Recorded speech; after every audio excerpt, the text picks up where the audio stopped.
L'heure de la repentance. L'heure de la repentance est une émission réalisée par la mission Source de Lumière dirigée par le pasteur Sika Georges. Vous voulez savoir l'importance du salut, les contours du salut, ce que la parole de Dieu dit à propos du salut, et vous voulez savoir ce que ça veut dire concrètement être sauvé, alors écoutez l'heure de la repentance. C'est tous les lundis à partir de 17h sur 89.1 FM. Pour plus d'informations, écrivez sur le numéro WhatsApp 93 40 07 66.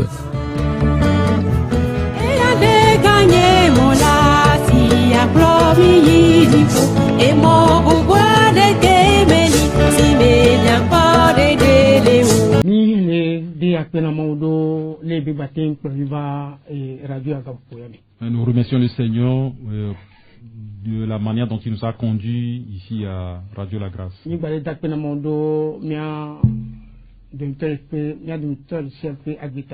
le remercions également pour la vie de tout un chacun de nous ici. Je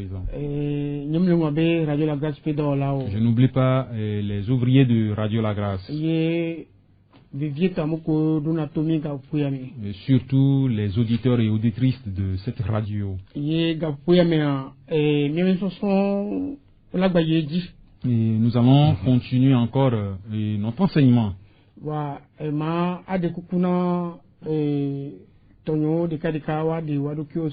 vais supplier mes collaborateurs de se présenter en un.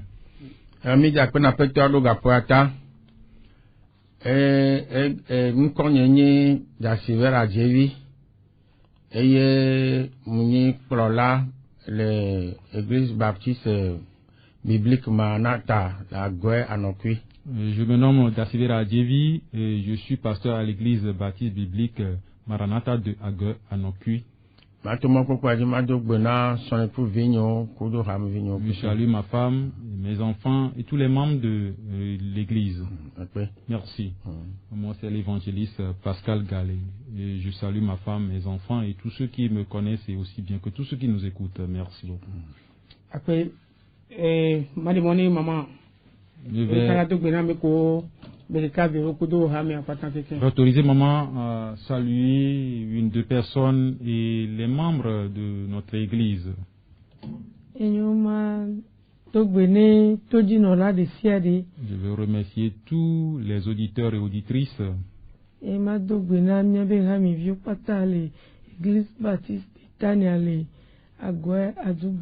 Ainsi que les membres de notre église baptiste biblique de Ague Adjouba. Je n'oublie pas ma maman et mes frères et sœurs qui nous écoutent tous les temps. Nous remercions tous ceux qui nous écoutent. Nous allons prier. Papa dipo kula nigba ola mi da pe no mi kafu do tronyu yata. Papa mi da pe no la bena we promi to me to pe bobo e ga po mi pour le tepe abi mi so enyako so do jiji ne pa so mi so na to jino la de siade. Papa mi da pe no de siade ta ke mi de kuku no bena o ke tiene gome kumi ami gba po mo ga po ambe agbaje gome kumi ena gba unu kumi mi so nti ko pe buna o. Et si on a mis bien la paix de la Jésus sauvé comme Amen. Amen. Ok. Nous remercions Dieu. Il est dans le bateau avec nous. Je vais le supplier de nous conduire dans sa grâce. Parce que nous voulons aider les frères et sœurs. Nous voulons également aider ceux qui n'ont pas encore donné leur vie à Jésus-Christ. Mais le Seigneur Jésus-Christ a dit quelque chose qui me frappe tout le temps. Le bon nombre ne pense pas à cela.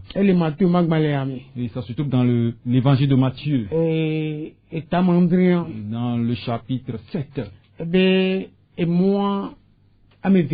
y a deux chemins. Il y a un chemin étroit et rétréci. Il y a bon nombre qui ne passent pas par ce chemin. C'est lui-même qui parle. Et il dit encore. Il y a un autre chemin qui est large. Les bons n'ont pas par ce chemin. Et ils vont en enfer. Parce que sur ce chemin, tu peux faire tout ce que tu veux. Tu peux tuer sur ce chemin. Tu peux commettre l'adultère. Tu peux insulter. Tu peux faire tout ce que bon te semble. Il y a un chemin qui est étroit et rétréci. Tu ne peux pas faire quelque chose sur ce chemin. Et c'est ce chemin qui vient en lui. Et ça me fait peur. Et en avançant, il a dit tout. Il y a bon nombre de gens qui appellent Seigneur, Seigneur, mais qui ne le verront pas. Ils vont aller dans le feu éternel. Ce sont les propos de notre Seigneur Jésus-Christ lui-même. Ce qui veut dire que le ciel, ce n'est pas le grand marché. Il y a beaucoup de chemins qui mènent au grand marché. Et le ciel, ce n'est pas une station d'essence où n'importe quel véhicule va prendre le chemin que bon lui semble pour aller payer de l'essence. Le chemin du ciel n'est pas facile à la chair. C'est difficile. Et la chair n'arrive pas à le supporter. C'est pourquoi c'est seulement ceux qui sont en esprit qui comprennent le chemin du ciel.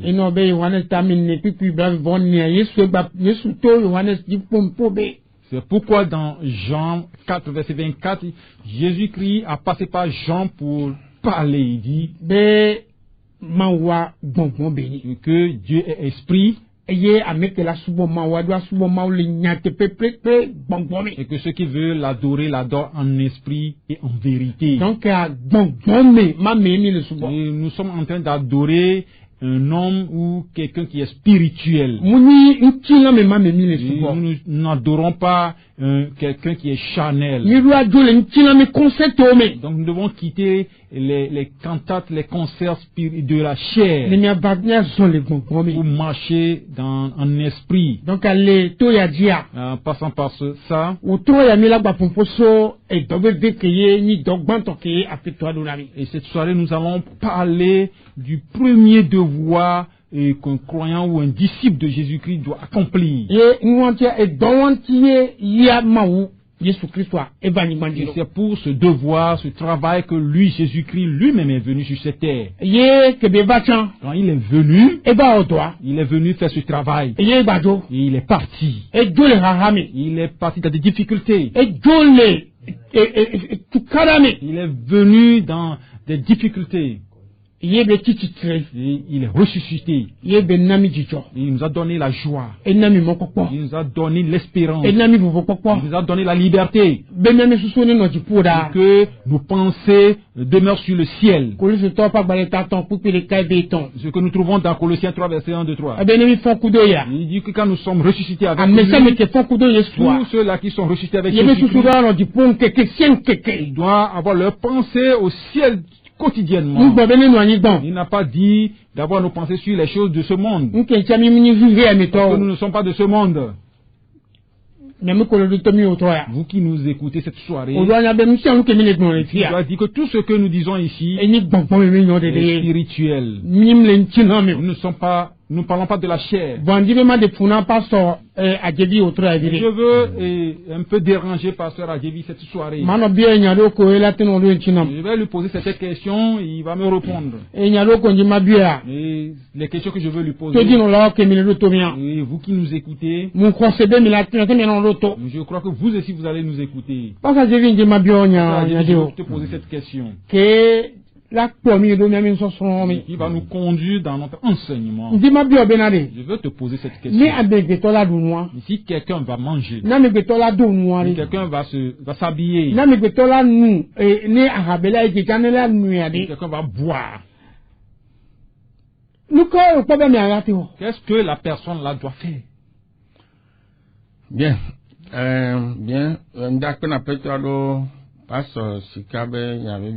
Je remercie le Seigneur pour les questions de Pasteur Sika. J'ai vu ici, il doit travailler. Amen. Amen. Il doit travailler. Je vais encore te poser une autre question. Il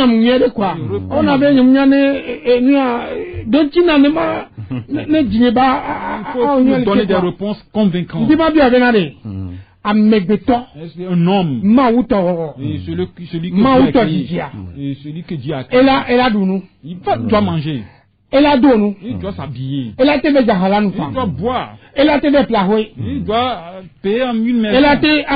Il peut construire une maison. Il doit faire pour réaliser toutes ces choses-là. J'ai dit, la parole de Dieu nous a dit que c'est au travers du travail que nous devons réaliser nos besoins matériels. Nous manger, l'habillement, le bois, le logement, tout ça, c'est au travers de notre effort que nous allons fournir sur cette terre. On ne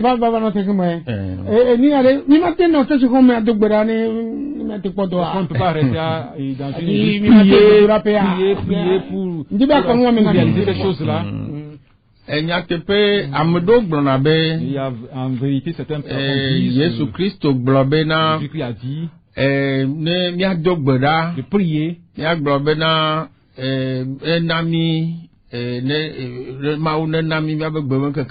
Dieu nous a dit de prier, demander le pain quotidien. Donc,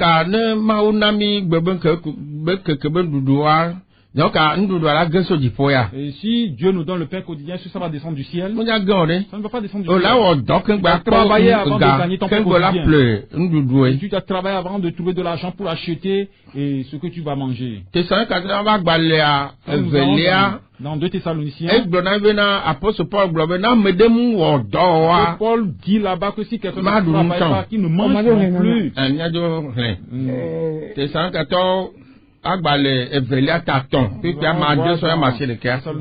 Deux Thessaloniciens 3, versets 7 à 8. On va le lire en hébreu.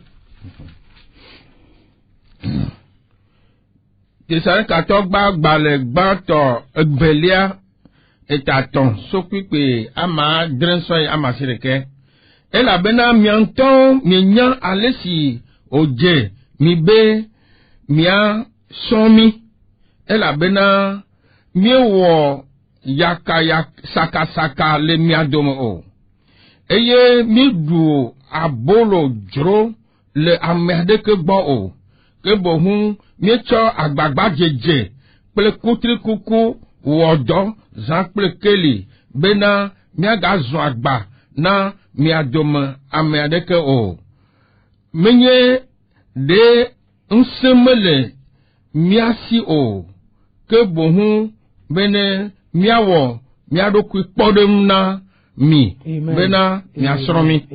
Amen. De Thessaloniciens 3 verset 7 à 9 dit: Vous savez vous-même comment il faut nous imiter, car nous n'avons pas vécu parmi vous dans le désordre.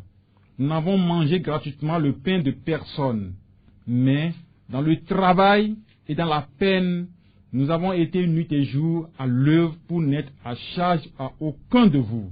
Ce n'est pas que nous n'en eussions le droit, mais nous avons voulu vous donner en nous-mêmes un modèle à imiter. Amen. Amen.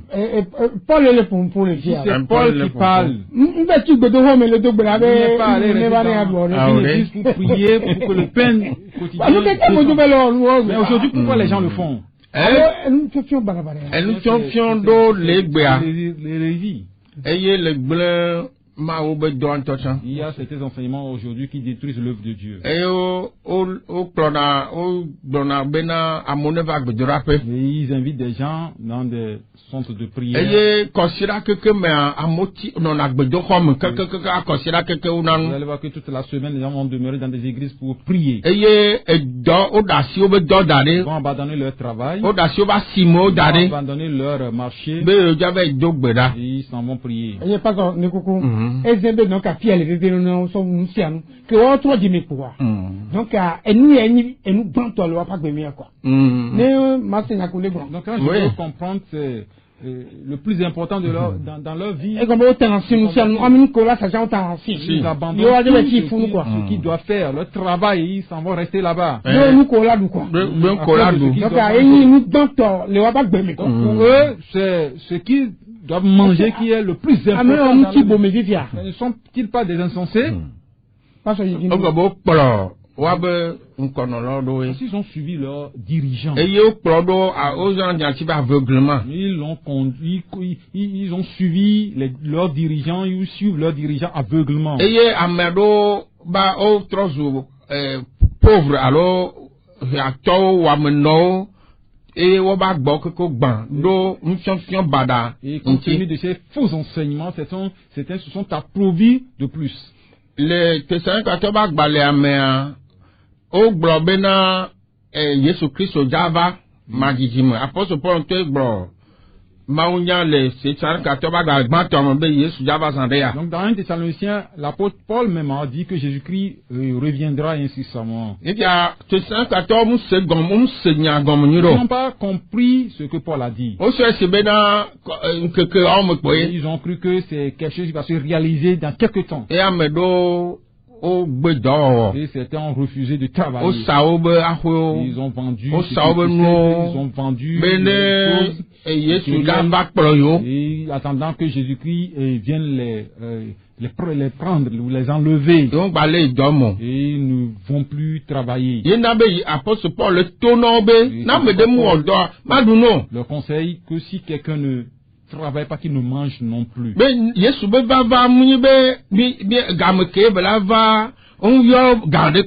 que le temps de la venue de Jésus-Christ est inconnu de qui que ce soit. Et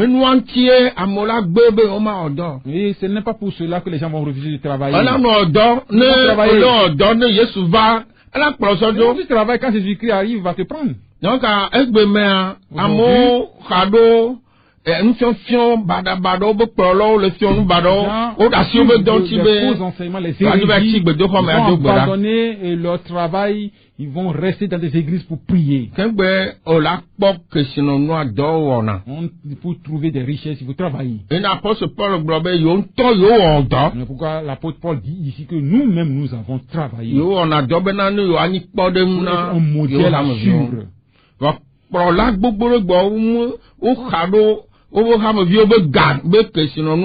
Il y a beaucoup de dirigeants d'églises aujourd'hui, ils vivent sur le dos des fidèles, de l'argent des fidèles. Ce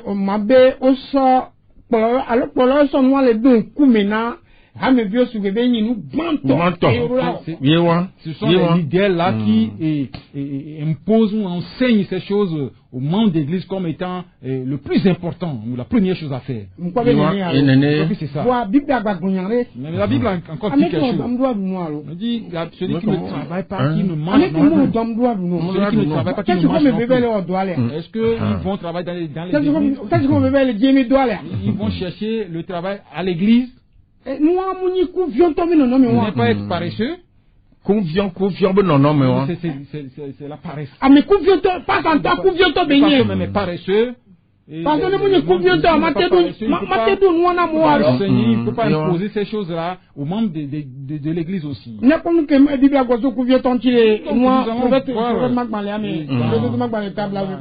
Proverbes, ce que la Bible a dit concernant le paresseux. Les Proverbe 20, verset 13.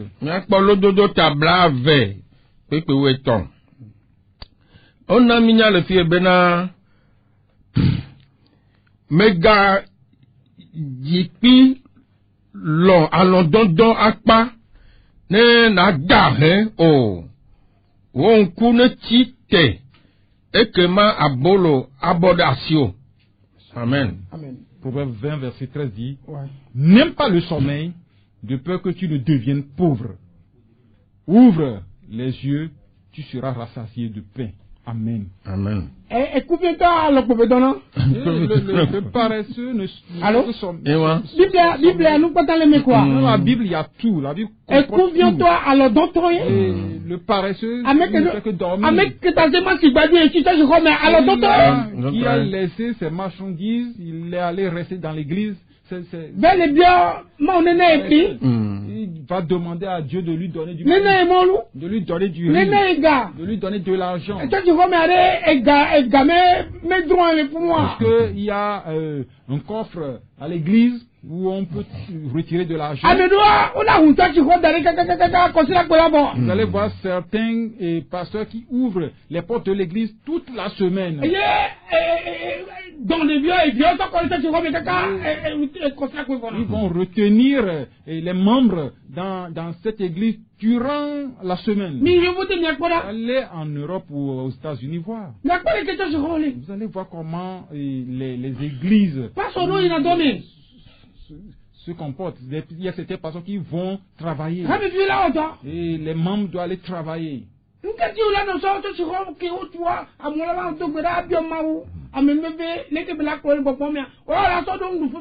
Mais comment tu vas utiliser l'église où les gens vont venir demander la grâce de Dieu? Tu vas considérer cette église comme un lieu où on va demander les choses matérielles. Non. Ça ne se trouve pas dans l'ordonnance de Dieu. Et la Bible dit que nous n'allons pas être des gens qui dorment. Ceux qui dorment sont s'appauvris. Mais celui-là qui est travailleur, Dieu va l'aider, va les lever.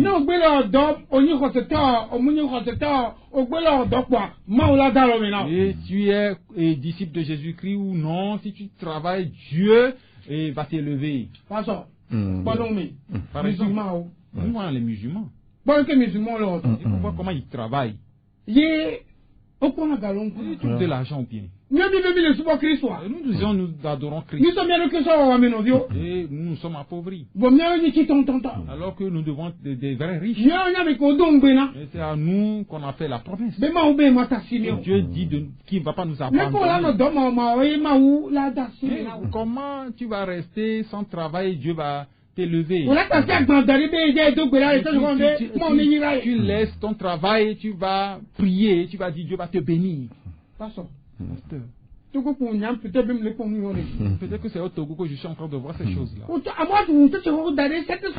allez voir des gens qui ouvrent les portes de l'église toute la semaine, tous les jours, les 7 jours de la semaine. Où ont-ils reçu leur formation? Alors, mais ce sont des escrocs. Parce que quand les gens viennent dans ces églises, ils cotisent avant de partir. Mais quel est ce problème? Ouvrons nos yeux. Et ils ont pris la prière comme la première place dans leur vie. Tout le monde prie. Et la prière a ses normes.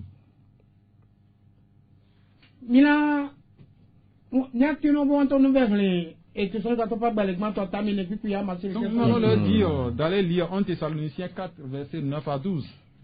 Nous n'avons qu'à le lire à la maison. Parce que ce qui est important, c'est ce que nous avons enseigné cette soirée. Nous voulons leur interdire de ne pas aller dormir dans les églises pour demander à manger. Et quand tu veux acheter un terrain, on travaille. Quand tu veux construire une maison, on travaille. Et quand tu veux t'habiller, on travaille. Quand tu veux boire, on travaille. Que le Seigneur nous fortifie. Nous soyons des gens civilisés en Christ Jésus. Et pour que nous voyions la main de notre Seigneur Jésus-Christ. Et la Bible dit, quand tu refuses de travailler, comment tu peux aider ceux qui sont pauvres dans l'église? Comment tu peux aider les orphelins? Tu refuses de ne pas travailler, tu restes à l'église. Quand est-ce qu'on peut aider les veuves et les orphelins dans l'église? Et le disciple de Jésus-Christ doit travailler pour l'avancement de l'église. Et premièrement sa famille. Et sa famille doit bénéficier de son travail. Et en plus l'église doit avancer. Et c'est les deux points que le Seigneur Jésus qui nous a donné. Et tous ceux qui nous écoutent. Si vous avez des questions à nous poser, nous allons vous donner du temps et vous allez vous poser. Parce que je vais encore te poser. Parce que nous devons déblayer ces choses-là, les éclaircir, pour que les gens puissent comprendre. Parce que les gens ont pris ces choses qui n'ont pas le sens d'être comme des choses les plus importantes. La maladie. Je vais te poser cette question. Si les gens tombent malades, on les amène dans les centres de prière. Pasteur, je vais te poser. Pasteur, dis-moi. Si quelqu'un est malade, il a les maux de tête, il est allé se fracturer. S'il ne voit pas bien. Et la première chose qu'ils font, c'est d'aller et d'amener la personne dans l'église. C'est comme c'est le travail là que le Seigneur a confié. Je vais te raconter quelque chose avant que tu un jour je venais à la maison. Et malheureusement, il y a quelqu'un qui a transporté son fils, son enfant. Ils ont fait un accident. Et moi-même, je les voyais. Ils ont fait un accident. Et l'enfant s'est fracturé. Et le papa dit, ils vont aller chez le pasteur à l'église en même temps. Et écoute-moi bien. Il y a un soldat qui est là-bas. Il dit, mais je vais te gifler tout de suite. Avant de dire ça, allez à l'hôpital. Pasteur. Est-ce qu'en réalité, ils sont convertis? L'enfant s'est fracturé. Tu vas aller l'amener dans un centre de prière. Pourquoi on fait ça? Dans quelle vie nous sommes? Ils ont mis ces choses à la première place dans leur vie. La maladie. Je vais te poser cette question.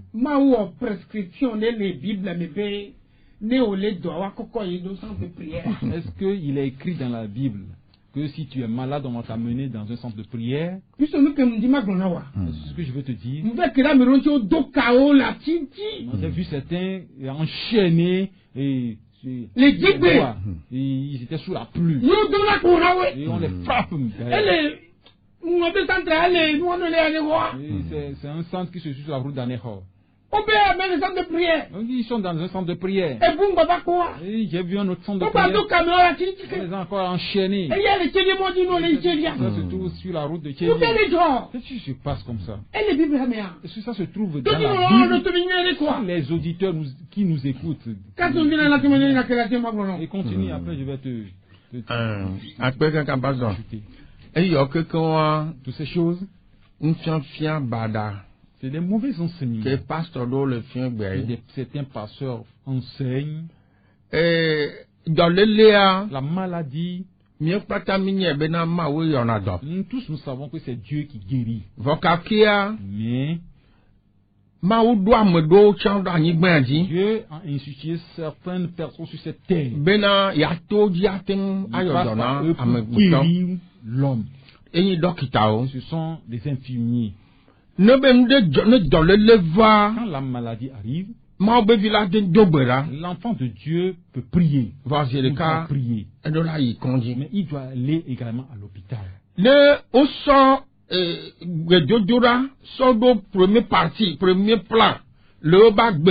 Quand ils mettent la prière au premier plan de leur vie, ça va détruire des choses dans leur vie. Le pasteur Sika vient de le dire. La personne s'est fracturée. On va le ramener à l'église pour prier pour lui. Ils n'ont qu'à aller à l'hôpital. La fracture se traite à l'hôpital. Et il y a une chanson des hérésies qui se passent actuellement. Et ça détruit. Et déjà, je regarde ici. les via lui. L'enfant est mordu par le serpent. Parents, ben, et les parents ont décidé d'amener l'enfant à l'hôpital de Adakpame. Pasteur, Premièrement, ils ont appelé le pasteur. Et pasteur, le pasteur dit qu'ils vont ramener l'enfant à l'église. Ils vont prier. Au lieu d'amener l'enfant à l'hôpital, ils ont ramené l'enfant à l'église. Ils sont en train de prier pour l'enfant jusqu'à ce que l'enfant ne décède. Vous voyez ce que c'est ce genre de prière. Nous ne disons pas de ne pas prier. Nous tous, nous croyons que c'est Dieu qui guérit. Mais tu dois aller à l'hôpital. Dieu va utiliser les infirmiers, les docteurs pour te traiter. Et ceux qui enseignent aujourd'hui que c'est Dieu seulement qui peut guérir, ils refusent d'amener les gens à l'hôpital. Ils sont en train de détruire beaucoup de choses. Donc,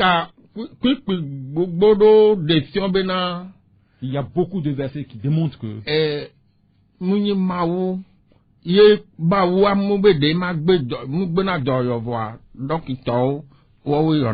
que Dieu ne refuse pas de guérir, mais il a insuffisé les infirmiers, les docteurs pour guérir ou traiter les maladies.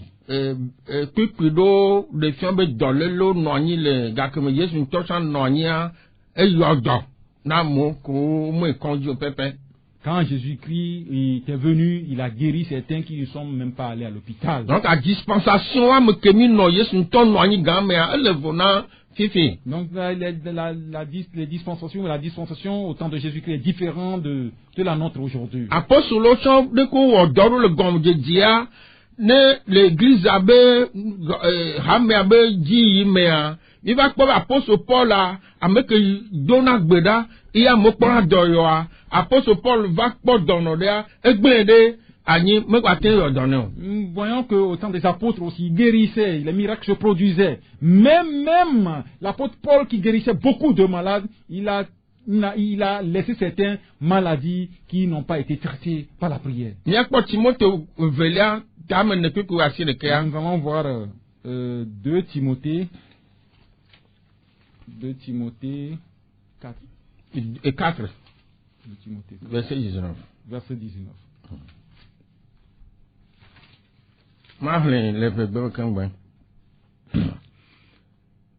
Judo Prisca, peu Aquila, parce que Onisiforo peut appeler la nam, pan,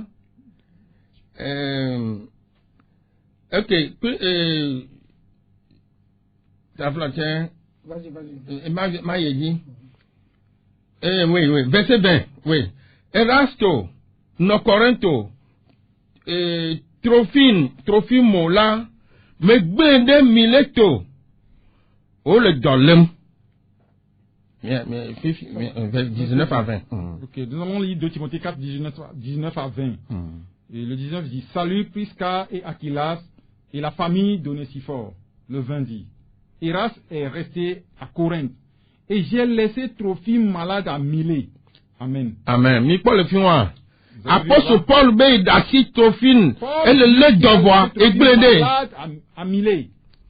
Un quartier, moi, il n'a pas guéri. Et tu bena, ma oui, on a donc. Ça veut dire que c'est Dieu qui guérit, ce n'est pas Paul. Bon, le gars pour Paul, mais ma on batte ouais. Là-bas, Dieu ne l'a pas guéri instantanément. Donc, ne be egbe mea, et ya mo, souvent d'aller bena, ne, à mo jedwa, begbedo comme pour rak pour les vagues à dogbeda, yo ma conduit. On doit aller que dans une église, dans un centre de prière, on ne va plus aller à l'hôpital. Mais ce n'est pas normal. Dispensation que nous n'avons pas. Et l'organisation qui existait avant. Et nous, elle vaut ce qui s'est passé à ce temps diffère de ce qui se passe aujourd'hui. Donc, les néants, que me le tepewa, nous ne mettons pas notre foi en ce qui n'est pas réel, ce qui n'est pas vrai, véridique. Bien-aimé pasteur, bien-aimé pasteur, enseignez la vérité aux membres de votre église. Il y a certains enseignements qui tuent. Et ces enseignements tuent les gens. Amen. Amen. Il y a un enfant qui est décédé comme ça. L'enfant faisait la fièvre. Au lieu de l'amener à l'hôpital, on l'a amené à l'église. On priait et l'enfant est décédé. Mais qu'est-ce que ça signifie? Et le papa a créé des problèmes à la dame. Ce n'est pas bon. Et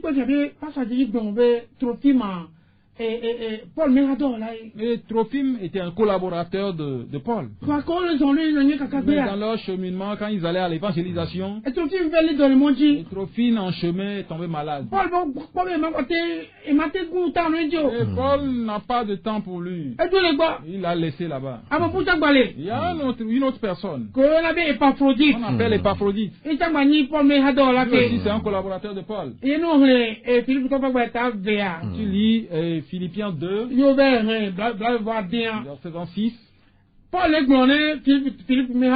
Et Paul disait à l'église de Philippe que Épaphrodite a cherché et venir les voir. On va le lire. Car il désirait voir tous.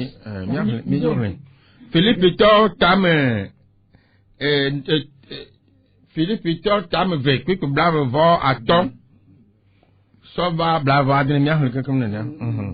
Bien gakela me boubena levé viebe ma do no vigne Épaphrodito signé hanye dola ple hanye vaola ple miape apostolo pa ple nye nu hia pe dola la arodemi et la bena e drum ejre veviebe e akpo mi kata eye oha ntobena miese enkobe doje eji quick blava adre eye ele do vanvan de kuku gekure gakela ma wo po numranyune kemenye nye ha nye kemenye na eyanto de kwe o hafi na nye ha bena nye maga kpo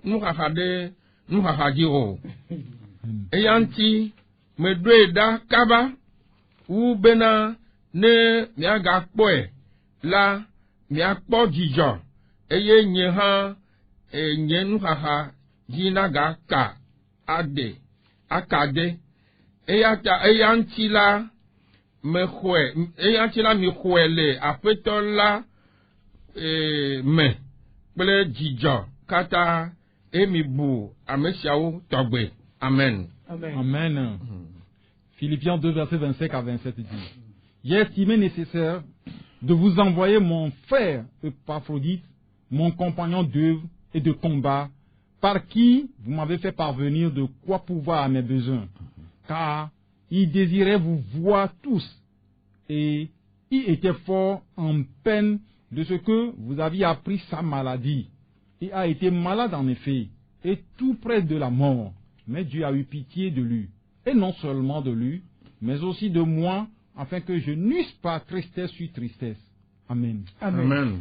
Donc, mais, vite avant bien, à mon qu'on a dormi en tant que dans ceux qui parlent de la guérison, sont-ils plus forts que Paul? Sont-ils plus puissants que Paul? Ils sont-ils puissants plus que Épaphrodite? Ils sont plus puissants que Trophime? Parce que ces gens-là, ils sont des témoins. Ils ont traversé des choses difficiles. Ils ont traversé des persécutions. Ils ont souffert dans le ministère. Mais c'est Épaphrodite, c'est Trophime, ces deux-là sont tombés malades. Et la maladie d'Épaphrodite est plus grave. Parce que c'est le missionnaire Paul même qui est en train de témoigner ici. Il allait mourir même. Quand si tu me m'écoute, il faut lire la Bible. Fermez les centres de prière. Déranger avec ces centres de prière. Si la personne est malade jusqu'à mort. Et Paul dit que Dieu a eu pitié d'eux. Il faut réfléchir. Il faut réfléchir à propos de ce qui s'est passé là-bas. Et quand tu fouilles bien,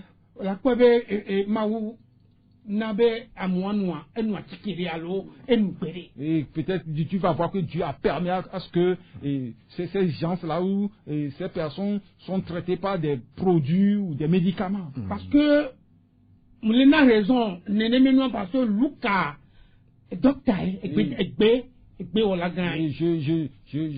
j'avance ces raisonnements parce que nous savons que Luc, c'est un médecin. Et nous, qu'est-ce que se passe? Si les gens sont malades, pourquoi on ne va pas l'amener à l'hôpital? La personne qui est restée à l'hôpital, on va prier. Nous sommes amener la personne à l'hôpital et prier. J'étais au CH Campus en juillet. On a ramené la personne sur Blancard. Au nom de Jésus. La personne dit au nom de Jésus. Au nom de Jésus. Au nom de Jésus. Elle est dehors. Il est malade. On l'a amené à l'hôpital. Il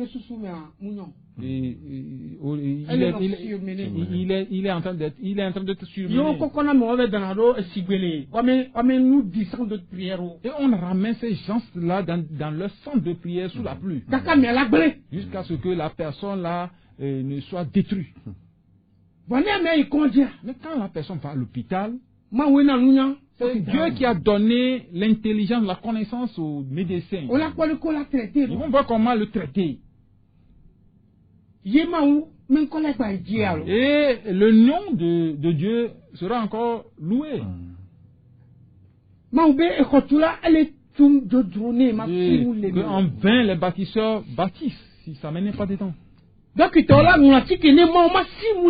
les médecins, les infirmiers vont prescrire si la main de Dieu n'est pas dedans, ça ne va pas. C'est Dieu qui nous conduit. Nous devons tout confier à Dieu. Il guérit par tous les moyens. Si nous croyons que Dieu guérit par tous les moyens, nous n'allons pas nous dire que nous sommes des guérisseurs. Mais même la prière, même le don de prière n'existe même pas. On ne va pas trouver dans la prière un don de prière. Nulle part dans la Bible. Il n'y a pas un don de prière. L'apôtre Paul devait guérir Trophime et Épaphrodite. Et celui qui peut guérir encore plus, c'est Timothée. Timothée était malade. Et il avait des problèmes de ventre. Il est venu chez son père spirituel. Il dit, mon père Paul, j'ai des problèmes de ventre. Timothée avait Paul d'Adonam,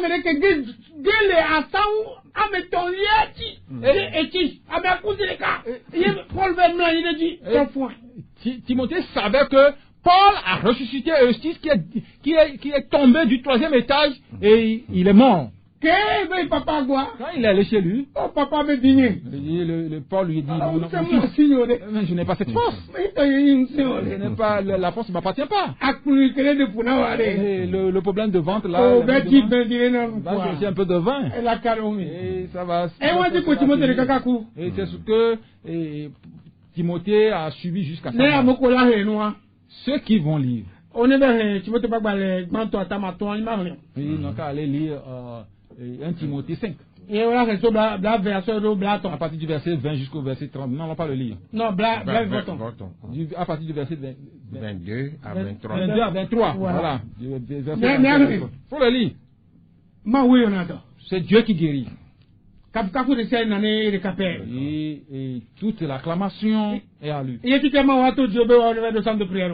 est-ce que Dieu a passé par toi pour aller créer des centres de prière? Où est-ce qu'il te l'a dit? Tu mens. Tu es en train de tomber les gens.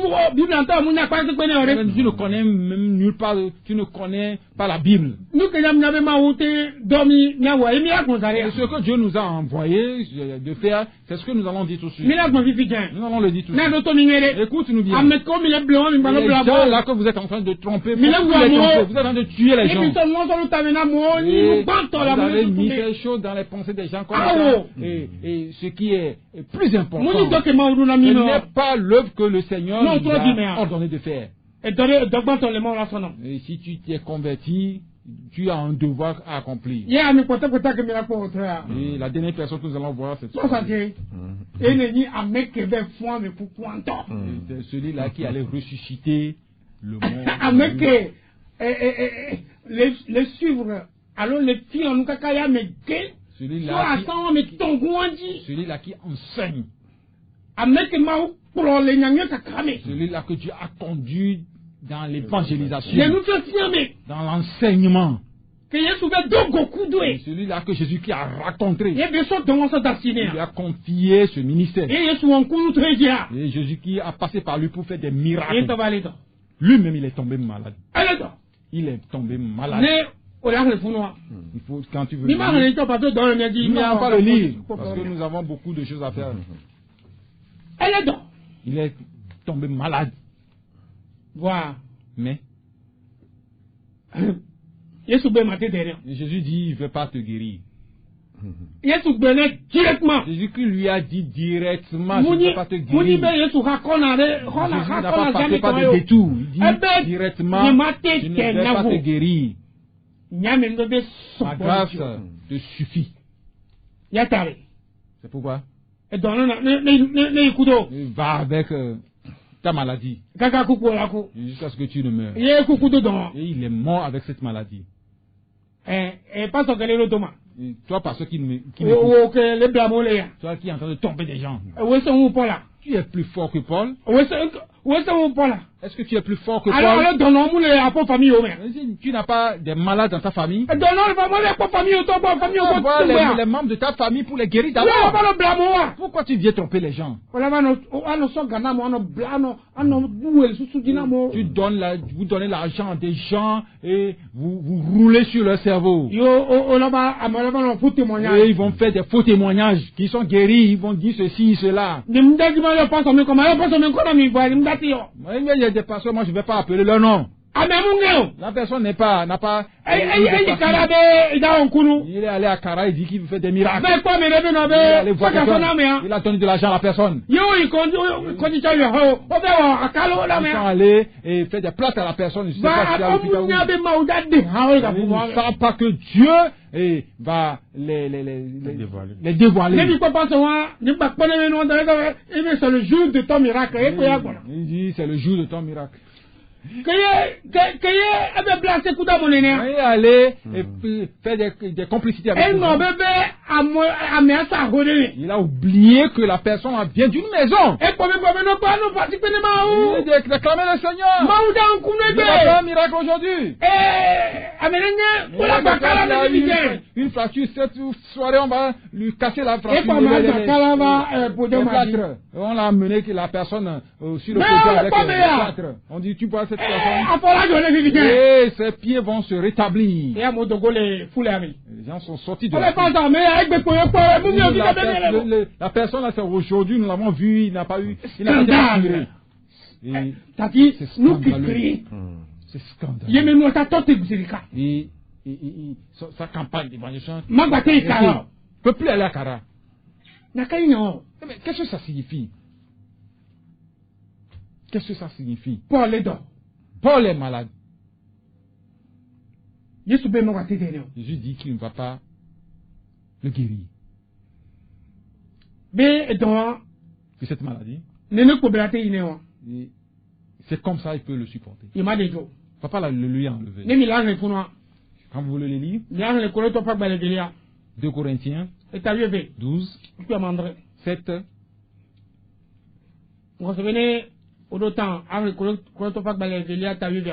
Et si tu as le temps, il faut lire 2 Corinthiens, tout le chapitre 12. Merci beaucoup. Je vais lire encore Acte 9, verset 2 à 8. Que le Seigneur vous soutienne. Parfois, Nous sommes frappés par des maladies.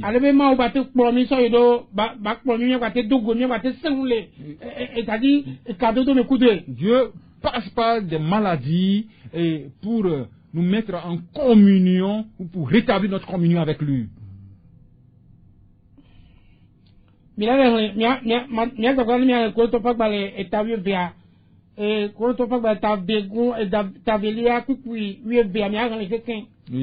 faut essayer de bien lire 2 Corinthiens 12, tout le chapitre 12. 2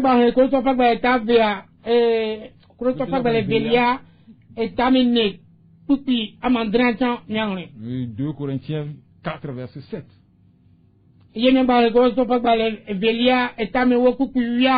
Donc 2 Corinthiens 10, le verset 17.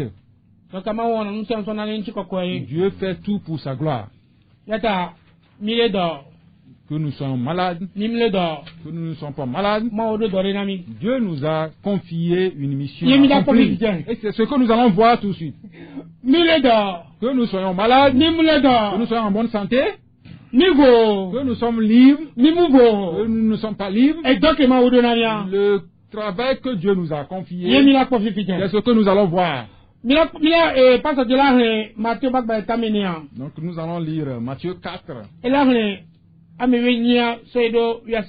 Matthieu 4, 18 à 19. Ok. Bien le Matthieu tamene. Pique weni ça va oui asirikea. Que si le Tchadim le Galilée a foi nous là et pour novin tu eve Simon si oyonabe Petro pre novia Andrea le asabu dam le poame et la bena topo de la onye eye ogbronao bena mi va no yonyeme eye mawomi mi anye amende lao. Amen. Amen. Un jour, qu'il marchait au bord du lac de Galilée, il vit 2 frères, Simon qu'on appelle aussi Pierre et André son frère, qui lançaient un filet dans le lac, car ils étaient pêcheurs. Il leur dit, suivez-moi, et je ferai de vous des pêcheurs d'hommes. Amen. Amen.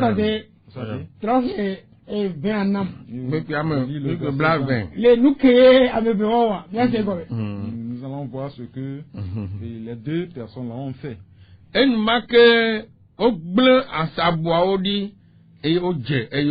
le verset 20 dit, ils abandonnèrent aussitôt leur filet et le suivirent. Amen. Amen. Ça dit.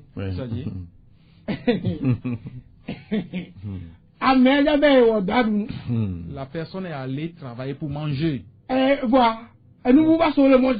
il y a autre chose qui les a raconté. Ce qu'ils ont rencontré, c'est le bonheur. Et c'est le Seigneur Jésus-Christ. Il est allé les rencontrer. Mais dis-nous quelque chose, pasteur. Merci au Seigneur pour sa parole. Et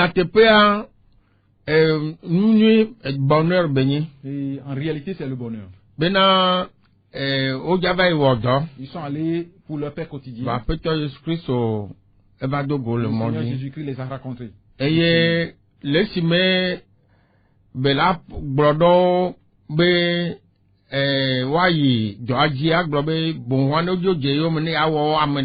donc au lieu de leur dire de continuer ce qu'ils faisaient, il leur dit plutôt de le suivre, et il leur fera, ou bien les fera des pêcheurs d'hommes.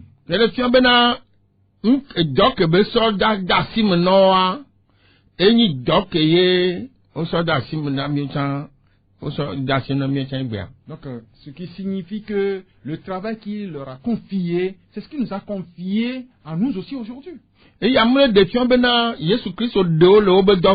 signifie pas que Jésus-Christ leur dit de ne plus travailler. Donc,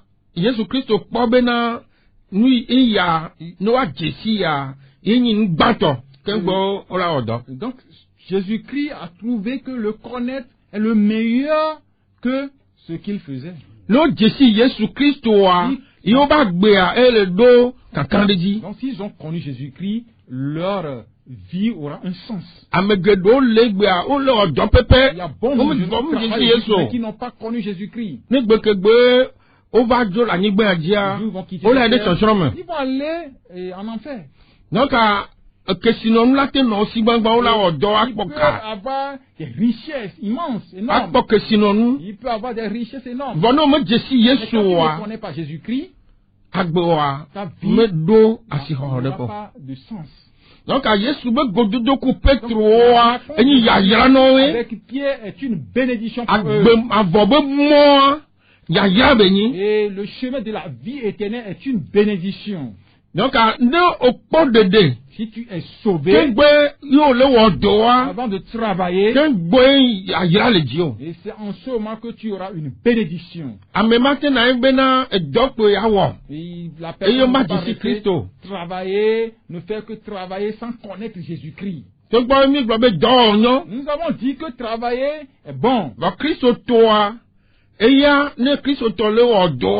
Mais quand le chrétien, le disciple de Jésus-Christ travaille, c'est une bénédiction pour lui. Celui-là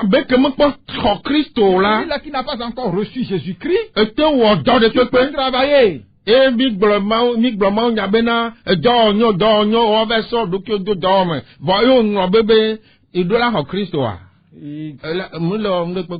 Comme nous avons dit que travailler, il est bon de travailler, il est bon de travailler, et toi tu vas croire que c'est le travail qui dépasse tout, et tu vas te plonger dans le travail sans chercher à connaître Jésus-Christ, tu ne fais rien.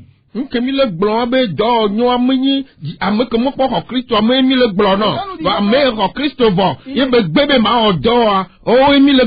disons qu'il est bon de travailler. Ce n'est pas pour ceux-là qui n'ont pas reçu Jésus-Christ. Mais c'est pour ceux-là qui ont reçu Jésus-Christ qui refusent de travailler. Jésus-Christ le fils Jésus-Christ ici.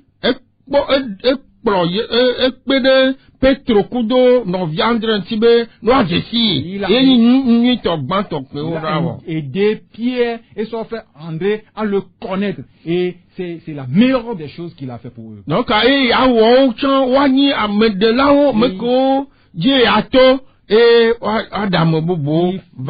il fera des pêcheurs d'hommes.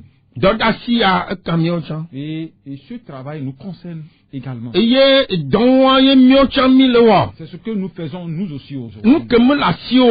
Tu n'as pas, tu ne peux pas le donner à quelqu'un.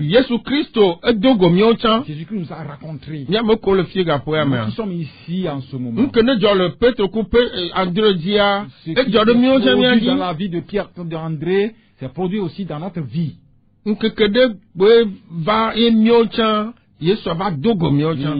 Jésus-Christ nous a rencontrés un jour également. Et il nous a appelés à le suivre. Et nous avons commencé par le suivre. Le devoir qu'il a confié à Pierre et André, il nous l'a confié également.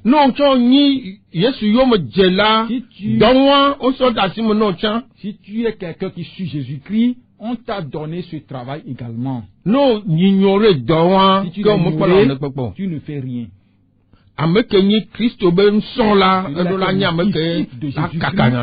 Il doit aller prêcher la bonne nouvelle.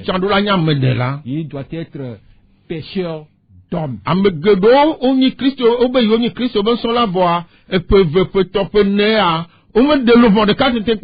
nombre de gens se disent disciples de Jésus-Christ. Plus de 3-4 ans, ils n'ont pas pu pécher une seule âme. Si réellement disciple de Jésus-Christ, ça veut dire que tu as des problèmes. Donc, en ce moment, nous faisons un appel à tout le monde. Nous devons aller à la mission. C'est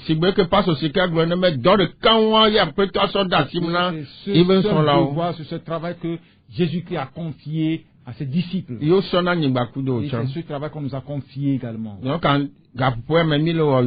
en ce moment, nous faisons ce appel à tout le monde d'aller prêcher la bonne nouvelle. Nous allons lire Romains 1, verset 16. Romains 1, verset 16.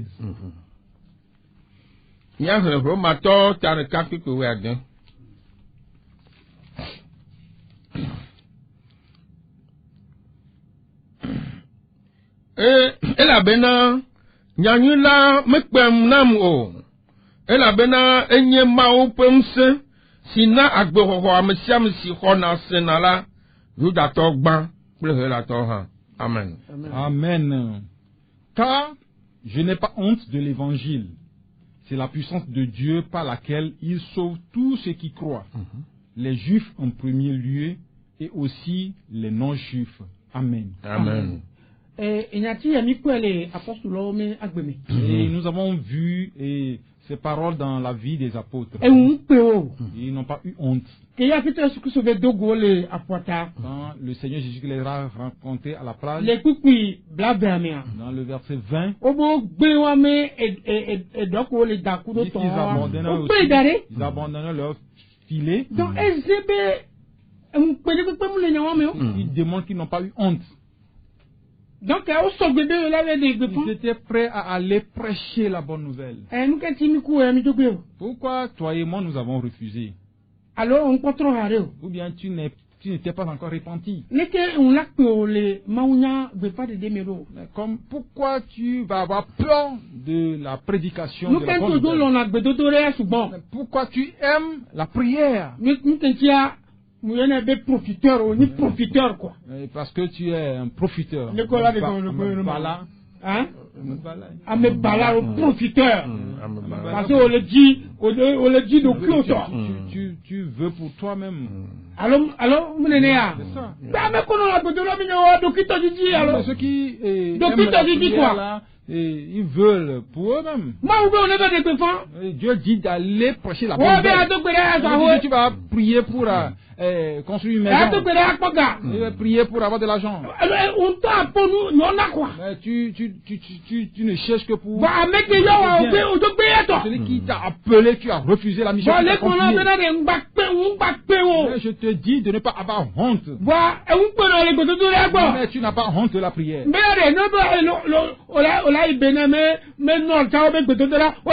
Quand on te dit d'aller au nom du Bénin pour la prière, tu es prêt. On dit d'aller au Burkina Faso pour la prière, tu es prêt. Mais quand on te dit de prêcher pour ta maman et ton papa dans ta maison, tu refuses. On te dit de prêcher pour tes frères et soeurs, tu refuses. Pour les gens avec qui vous êtes dans la même fonction, tu refuses. Un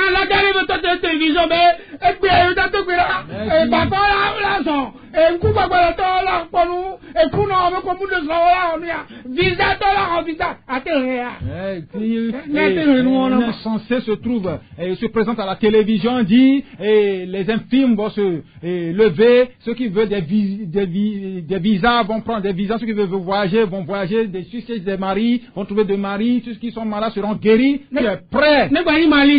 Si c'est même au Mali, tu vas aller au Mali. Parce que tu as les pieds. Le pasteur? Non. Toi-même. Parce que tu as des problèmes de pieds. Tu vas aller. Parce qu'il va aller pour que son pied soit redressé. Croyant. Tu dois changer. Importe les moments où nous nous trouvons. Même directeur, même chant, avec s'occuper des champs, et nous, champs, même branche au Guatemala qui s'en va dans les années 2008. Dans les années 2008, le directeur de la mission que je dirige, celui qui s'occupe du champ d'évangélisation, c'est un aveugle. Je dis car quand il parle, il fait les brailles. Il dépasse ceux qui ne sont pas aveugles. Il aime l'évangélisation. Il aime celui qui fait l'évangélisation. Il est apprécié. Il est aveugle, hein? Mais il m'a dépassé. Je vous dis la vérité. Nous continuons même comment on a formé. Pourquoi nous, à qui Dieu a donné les deux pieds, les deux bras, Les deux yeux. Nous ne voulons pas écouter, être obéissants à Dieu. Un jour, il m'a dit, il l'a mis dans cette condition. C'est pourquoi ces problèmes ne seront pas nombreux. Ceux qui voient. Il n'y aura pas de problèmes comme nous. Nous avons des problèmes. Moi, mes problèmes, comme appel à Dieu. Comment motiver des gens pour puissent œuvrer pour le Seigneur. C'est ça mon problème. Toi qui m'écoutes, Dieu nous a appelés pour que nous ne soyons pas honteux. Nous allons continuer la fois prochaine. Tous les apôtres qui l'ont appelé, nous allons vous expliquer certaines choses. La première mission qu'il leur a confiée, c'est aller prêcher. Il a rencontré Paul sur le chemin de Damas. Il a envoyé à Damas. Il a envoyé chez Ananias. Il va chez Ananias. Ce que tu vas faire, il va te le dire. Il est allé chez Ananias. Ananias avait plus peur. C'est lui qu'on a envoyé. Il va dis-lui que je veux l'utiliser. Il sera un ouvrier pour moi. Ananias a prié. Les grumeaux sont tombés dessus. Et Paul a commencé par comme un fou. Et c'est dans ce travail que nous avons parlé. Et nous avons pas dans cette. C'est à cause de lui que nous prêchons. Tu nous écoutes au nom de Jésus-Christ. Tu refuses de prêcher la bonne nouvelle. Tu as des problèmes. Tu vas donner des comptes au Seigneur. Le jour-là, tu seras difficile. Il ne t'a pas appelé pour la prière. Il ne se trouve nulle part dans la Bible. Quand les gens vous trompent, il faut les quitter. Ils vont vous tuer. Ils vont vous détruire. Parce que ça ne se trouve pas dans la vocation de Dieu. Dieu nous a appelés, nous a confié une mission. Prêcher la bonne nouvelle. Viens pour lui. C'est pour ce travail qui nous a appelés. C'est pourquoi nous sommes venus ici à Radio La Grâce. On nous a fortifiés que par ce chemin, bon nombre de gens vont écouter. Bon nombre de gens vont se convertir. Et c'est pas cette force qu'on nous a donnée que j'ai supplié le Seigneur que mes collaborateurs m'aident pour que nous allions. Nous avons commencé. C'est devenu un ministère pour nous. Ce que nous sommes en train de faire ici, c'est devenu un ministère pour nous. Et nous le confions au Seigneur. Pour tout ce que nous disons. Ceux qui nous écoutent pas, que Dieu brise leur cœur. Ils viennent nous écouter. Nous allons les encourager. Et tu t'es converti des années durant. Tu n'as pas pu prêcher. Et quand tu veux parler, tu dis je suis dans une église baptiste, ça fait déjà 12 ans. Tu vas dire je suis dans une église baptiste, ça fait déjà 20 ans. Mais quand tu me dis ça, je vais dire combien d'âmes tu as pu sauver.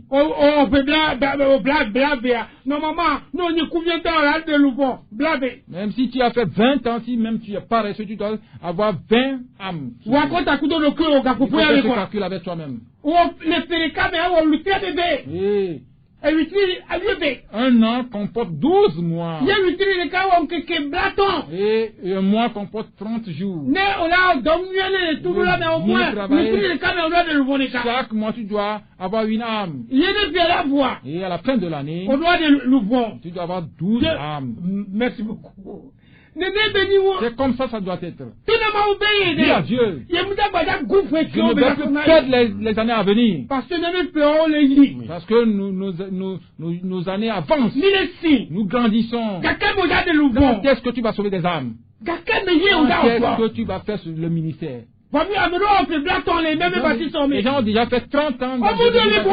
Ils n'ont pas pu sauver une âme. Dieu nous demande pardon. Vous les yeux aux gens pour qu'ils comprennent que tu nous as confié, c'est ça. C'est pour cette mission que le Seigneur a donné. Et il a fait avant de quitter. Il est parti. Il a utilisé les 120. Ils ont sauvé 30 âmes. Ils ont sauvé encore 4 000. Ils ont sauvé encore 5 000. Et nous, qu'est-ce que nous avons? Quel est notre problème? Nous ressemblons aux gens de ce monde. Ils nous ont créé des points de prière et pour nous aveugler. Ils ont pris des centres de prière pour aveugler les gens. Ils ont mis ça au premier plan. Et c'est Satan qui a occupé cette place. Ce n'est pas la place de Jésus-Christ. La place de Jésus-Christ. Et c'est le salut des âmes perdues. Et quand nous souvenons, et ça nous conduit à créer des églises. Nous créons des églises locales. C'est le plan de Dieu. Il n'a pas fait autre plan. Les centres de prière. Et ils prennent les membres des autres églises. Ils prennent les membres des autres églises. Ils sont des voleurs. Des voleurs spirituels. Ils prennent les fidèles des autres églises. Eux qui ne veulent pas être obéissants. Et ils ont suivi leur intérêt propre. Ils suivent ces voleurs-là jusqu'à ce qu'ils les engloutissent. On ne peut pas venir chez nous. On va les rééduquer. On va leur dire qu'ils ne sont pas convertis. Celui qui a reçu Jésus-Christ. Et sa mission, c'est les âmes perdues. Moi, je n'aime même pas que les membres d'autres églises me visitent. Quand tu quittes nos églises, tu es même baptiste. Je vais te dire, tu n'as pas de travail dans ton église. Ne viens plus ici. Et chaque membre d'église a une mission à accomplir dans son église. Et les dimanches, il doit bien de ne pas abandonner nos assemblées. Dans Hébreux 10, verset 25. Ne pas abandonner nos assemblées. Toi, tu vas te promener. Tu es un promeneur. Un inconverti. Ils viennent tromper des gens qui sont convertis. Et quelle est cette manière de recevoir Jésus? Chez moi un jour dans mon église, je l'ai dit.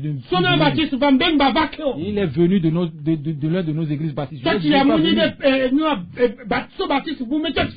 n'est pas un lieu de visite des autres membres de l'église. Le Seigneur m'a appelé à sauver des âmes. Les âmes qui doivent vivre dans cette église. Et je vais les former, les ramener à Jésus-Christ. Eux aussi vont aller sauver des âmes à Christ.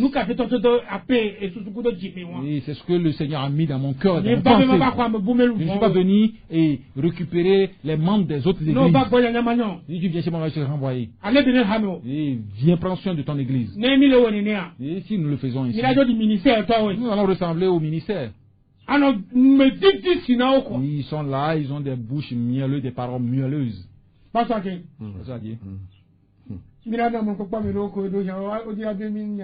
allons donner l'opportunité à des gens, peut-être ils vont vous poser des questions.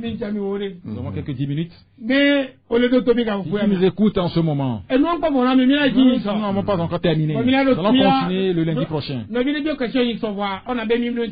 y a un frère qui nous a poser une question. Je ne sais pas s'il y a l'écoute en ce moment.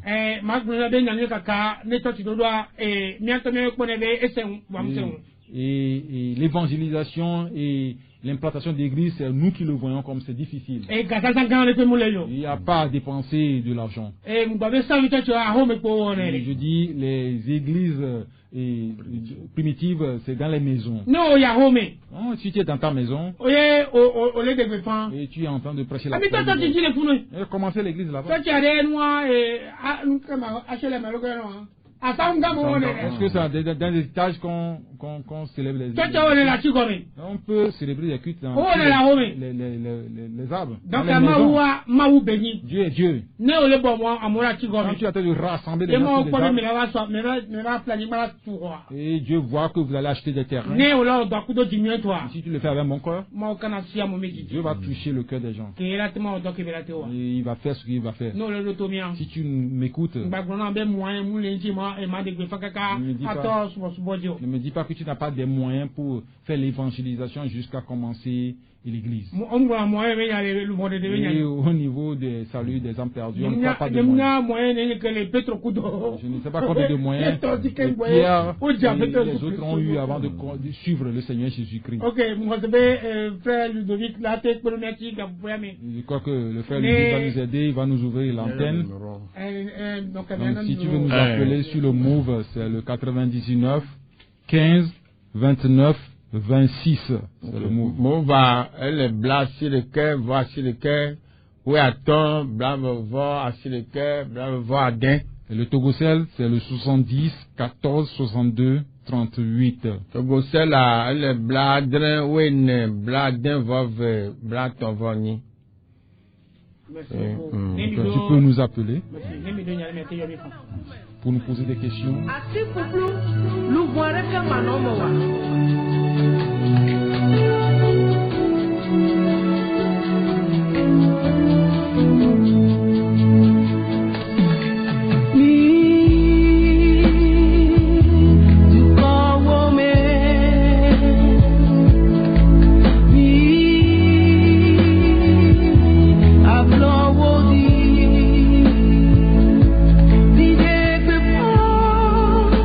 Nyanya na mewo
Nous vous remercions dans le nom de notre Seigneur Jésus-Christ. Nous voulons vous dire que tu peux nous capter sur YouTube.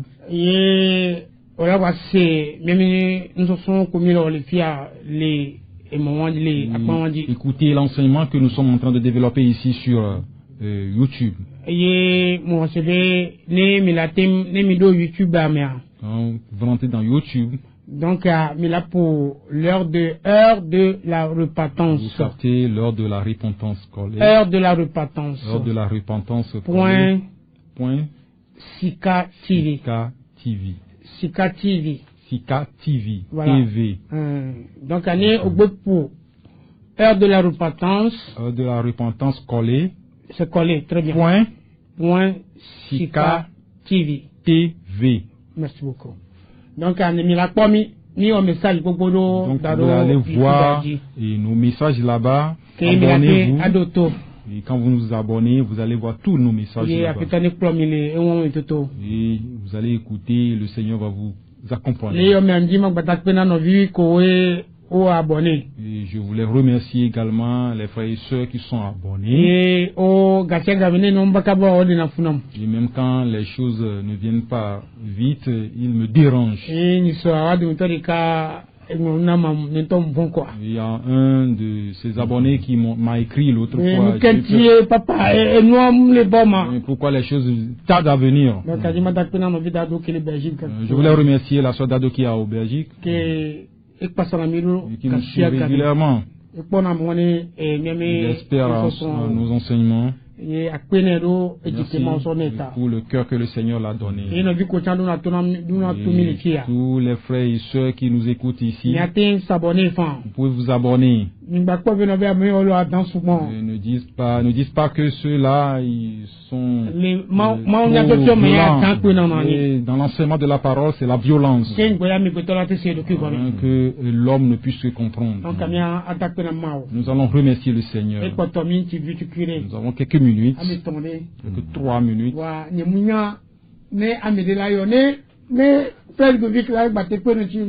C'est pas si quelqu'un va encore appeler.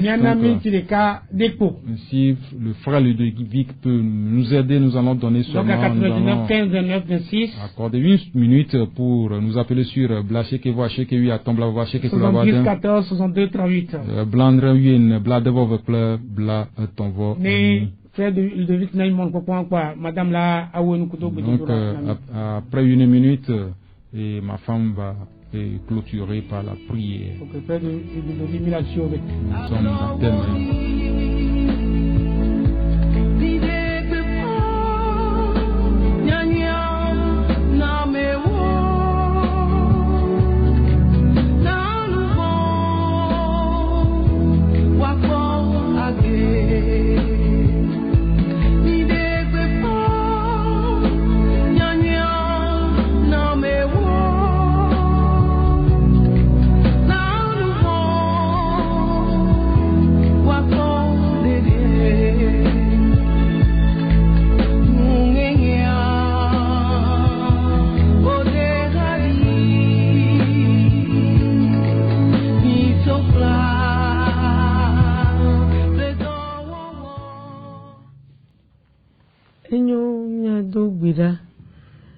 Papa jipo kple anyigba wala mi gbada pe no de kake bena we ga te kplo mi le nso so yo mi ja pe no la bena mi so mi ba gbeda sina wa en de kako o do na mi bena mi de lubo bubu bena mi yo jipo fia rupia mi papa mi de kukuna o be mi amegedo mi gbojo le nu yo mi do mi muse il va fogon mo wa nyu inya yo pata mi pere mi anti mi gba pe mu o yan ya kaka o yan ni rububu apero re paso ba gbeta we so yan o le do wa be jioji e wa le gbe ni dukua ba don so na gba no nya re nyaji bi na papa wa gba te yi ji wure kia mi gba jo bo o ke plo mi va